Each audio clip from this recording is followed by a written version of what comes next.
Здравейте, приятели! Знаете ли къде се намирам? Намирам се в момента на нашата слънчева полянка в Габрово, където тъкмо сега приключихме паневритмията. И смятам, че точно днес на празника на есенното равноденствие е много по-добре да ви кажа и накратко какво е паневритмия и защо я използваме при нас слънчевата педагогика. Защото взема много важно място. Паневритмията можем да работим и с деца, може и с възрастни. Тя хармонизира цялото тяло. Тя, мисля, че се казваше паневритмия, виж космичен ритъм.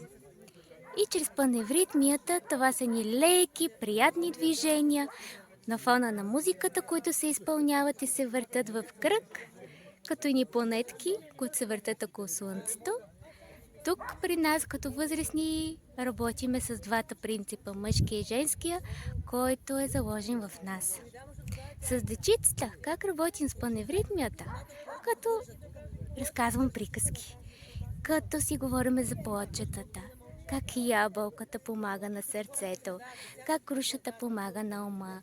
Разказваме си приказки за семенци, как пониква. И децата, разбира се, че обичат приказки. Защо ви казвам всичко това? Защото паневритмията е много важна част от слънчевата педагогика.